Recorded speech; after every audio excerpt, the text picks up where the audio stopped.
कभी सोचा है गली की टूटी हुई लाइट हो या मोहल्ले में जमा होता कचरे का ढेर, इन सब रोजमर्रा की परेशानियों का हल आखिर कहाँ मिलता है? तो चलिए आज इसी को समझते हैं, हमारी अपनी स्थानीय सरकार को, जो हमारी डे टू डे लाइफ से सीधे सीधे जुड़ी हुई है। चलिए एक सिचुएशन इमेजिन करते हैं। आपके मोहल्ले में कई दिनों से कूड़ा नहीं उठा है और अब तो बदबू भी फैलने लगी है। ऐसे में क्या किया जाए? ज्यादातर लोगों को शायद ये पता ही नहीं होता, लेकिन ठीक ऐसी ही मुश्किलों के लिए एक पूरा का पूरा सिस्टम बना हुआ है। और यहीं से आप जानते हैं, एक बहुत ही मजेदार कॉन्सेप्ट सामने आता है, स्थानीय स्वशासन का। इसका मतलब बहुत सीधा सा है कि किसी भी जगह का शासन वहीं के लोग खुद चलाएं, मतलब अपना इलाका, अपना राज। जरा सोचिए ये आइडिया कितना पावरफुल है। लोगों की अपनी सरकार, उन्हीं के भले के लिए, और सबसे बड़ी बात, उन्हीं के अपने घर के आसपास, उनके अपने इलाके में। तो सवाल ये उठता है कि भारत के गांव में ये पूरा सिस्टम काम कैसे करता है? चलिए इसे समझने के लिए पंचायती राज पर एक नज़र डालते हैं। देखिए, ये जो सिस्टम है ना, ये 3 लेवल या 3 सीढ़ियों की तरह है। सबसे पहले आता है गांव, फिर कई गांवों को मिलाकर बनता है ब्लॉक, और फिर कई ब्लॉक्स को मिलाकर बनता है पूरा जिला। तो सबसे बेसिक और सबसे ज़रूरी लेवल है ग्राम पंचायत। ये वो लोग होते हैं जिन्हें गांव के ही लोग हर 5 साल में वोट देकर चुनते हैं। और इनकी जिम्मेदारी क्या होती है?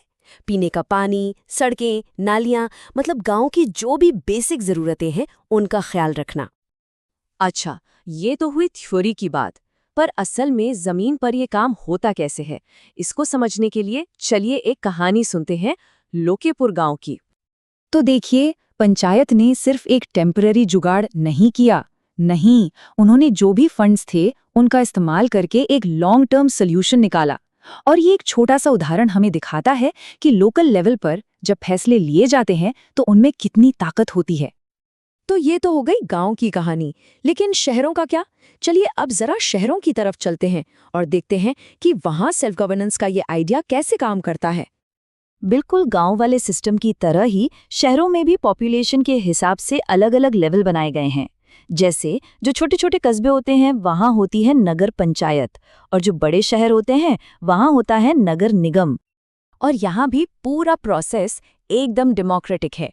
शहर के लोग अपने अपने इलाके, जिन्हें हम वार्ड कहते हैं, वहां से अपना प्रतिनिधि चुनते हैं, और फिर इन्हें चुने हुए लोगों की जिम्मेदारी होती है शहर में सड़कें, बिजली, पानी जैसी जरूरी सुविधाओं को मैनेज करना।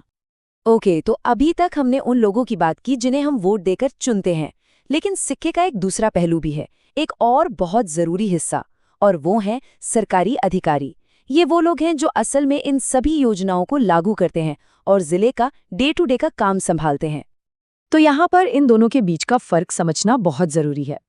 एक तरफ है इलेक्टेड लोग, मतलब हमारे चुने हुए प्रतिनिधि, और दूसरी तरफ है सरकारी अफसर जो एग्जाम्स पास करके आते हैं और जिनका काम इन नीतियों को जमीन पर उतारना है। अब जरा कुछ बड़े अधिकारियों और उनकी जिम्मेदारियों को देखते हैं। जैसे जिलाधिकारी, जिन्हें हम डीएम कहते हैं, उनका काम है लॉ एंड ऑर्डर और जमीन के रिकॉर्ड्स को मेंटेन करना। फिर आते हैं पुलिस अधीक्षक यानी एसपी, जो क्राइम कंट्रोल करते हैं। इसी तरह चीफ मेडिकल ऑफिसर पूरे जिले की हेल्थ सर्विसेज देखते हैं।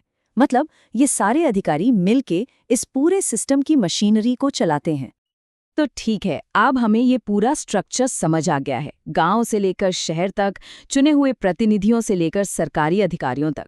तो चलिए अब वापस उसी कहानी पर चलते हैं जहां से हमने शुरुआत की थी। याद है वो कूड़े का ढेर? तो सीमा के मोहल्ले में जब गंदगी इतनी बढ़ गई कि बीमारी फैलने का डर होने लगा, तो वहां के लोगों ने सिर्फ इंतजार नहीं किया, नहीं, उन्होंने मिलकर एक्शन लेने का फैसला किया। और यहाँ हमें प्रॉब्लम सॉल्व होने का पूरा प्रोसेस साफ साफ दिखता है। पहला कदम, लोगों ने मिलकर सही जगह यानी नगरपालिका में शिकायत की। दूसरा कदम, अधिकारियों ने उनकी बात सुनी और उस पे एक्शन लिया, और नतीजा, नियमित कूड़ा कलेक्शन फिर से शुरू हो गया, नालियों की सफाई हुई और दवा का छिड़काव भी किया गया। और इसका नतीजा ये हुआ कि मोहल्ला फिर से पहले की तरह एकदम साफ सुथरा हो गया। तो देखिए, कहानी का सार बहुत सिंपल है।